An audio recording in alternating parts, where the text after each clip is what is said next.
মেশিনে সর্বপ্রথম আগে ডাইসটাকে গরম করে নিতে হবে।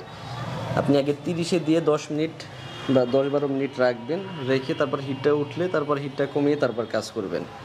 চাইলে একবার একটু বেশি পাওয়ার দিয়ে তাড়াতাড়ি উঠানো যায়, কিন্তু তাড়াতাড়ি উঠাইতে গিয়ে একটু হিট বেশি হইলে তখন আবার হিটটা কমতে আরও 5 গুণ বেশি সময় লাগে। সেজন্য আমরা নতুন কাস্টমারদেরকে বলি আগে 30-এ দিয়ে আপনি 5 মিনিটের জায়গায় 10 মিনিট অপেক্ষা করবেন, হিট উঠলে তারপরে যে 25-এ দিয়ে কাজ করবেন। মোটা পলি হলে একটু বেশি লাগতে পারে, পাতলা পলি হলে একটু কম লাগতে পারে। ওটা যখন 2-1 দিন কাজ করবেন আপনি এমনিতেই বুঝবেন। এটা তো মানে যদি 8 ঘন্টা বা 10 ঘন্টা চালু থাকে তাহলে তো না, রানিংয়ে সারাদিন যতক্ষণ কাজ করবেন কোনো কিছু করতে হবে না। আবার 15-20 মিনিট কাজ করবেন না, তখন একটু কমাই রাখবেন, একটু 20-এর কম দিয়ে রাখবেন, পাওয়ার কমায় দিতে হবে। জি। আবার যখন রানিংয়ে কাজ করবেন একটা চেক দিয়ে দেখবেন, তারপরে আবার 25-এ দিয়ে কাজ করবেন। মানে যে বললাম কি, মোটা পলি হলে একটু বেশি লাগতে পারে, পাতলা পলি হলে একটু কম লাগতে পারে। ওটা যখন আপনি কাজ করবেন নিজেই বুঝবেন।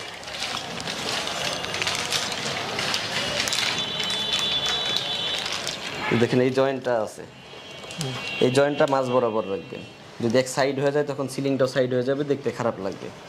জয়েন্টটা মাঝ বরাবর রেখে একটা চাপ দিবেন, 1 সেকেন্ড ধরে রাখবেন, সিলিং হয়ে গেছে।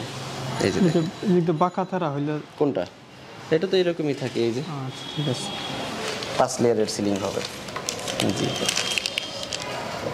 দেখেন দেখে একটা চাপ দিবেন, ছেড়ে দিবেন, সিলিং হয়ে গেছে। সিলিং ঠিক আছে। এই দেখেন এটা চাপ দিলেও কিন্তু খুলবে না, জি, কারণ আমার সিলিংটা পারফেক্টভাবে হয়েছে। এখন আপনি একটু করেন দেখি। আমাদের নতুন উদ্যোক্তা এসেছেন, আমাদের কাছ থেকে মেশিন নিয়েছেন, আমরা তাকে হাতে কলমে সব প্র্যাকটিক্যাল দেখাই দিচ্ছি কিভাবে আমাদের মেশিন দিয়ে কাজ করে। দেখি এই মাথায় কি, এই মাথা ঠিক আছে, জি ঠিক আছে, করেন, সমস্যা নেই, নেন। এটা একজন এক একভাবে কাজ করে। এটা যখন কাজ করবেন আপনার ভালো মন্দ আপনি নিজেই বুঝবেন কিভাবে কাজ করলে সুবিধা হবে। অনেকে একটা টেবিল বানায় না, টেবিলের উপরে পাইপগুলো বিছাই রাখে, তাহলে কাজ করতে আরেকটু জোরে চাপ মারবেন। যদিও সিলিং হয়েছে, আরেকটু জোরে মারলে তাহলে জিনিসটা সুন্দর হবে। হ্যাঁ ঠিক আছে, এখন ঠিক আছে। এইভাবে চাপ মারলে তাহলে আর লিক হবে না, কারণ এটা পানির উপর দিয়ে জোরে লাগতেছে। যদি চাপটাই ভালোভাবে না লাগে জোরে লাগবে না। আরও কয়েকটা কাজ করেন, যে আগে রাখবেন তারপর চাপ মারবেন, ঠিক আছে, মারেন, কাজ করেন।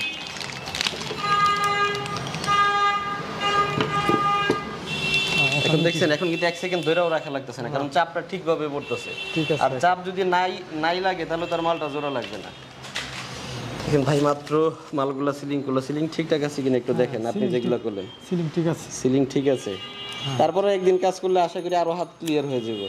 আমি মিনিটে 15-20টার মতো করতে পারি। 15-20টার কিন্তু আমাদের ভিডিও দেওয়া আছে। এই কাজগুলো খুবই সহজ। তো তারপরেও যারা বুঝে না, আমরা কিন্তু সব কিছু এরকম হাতে কলমে প্রশিক্ষণ দিয়ে দিই। আমাদের কাছ থেকে প্রশিক্ষণ নিয়ে রব আইসক্রিম তৈরির ব্যবসা করতে পারবেন। সেজন্য যোগাযোগ করবেন আমাদের সাথে ভিডিওর স্ক্রিনে দেওয়া নাম্বারে।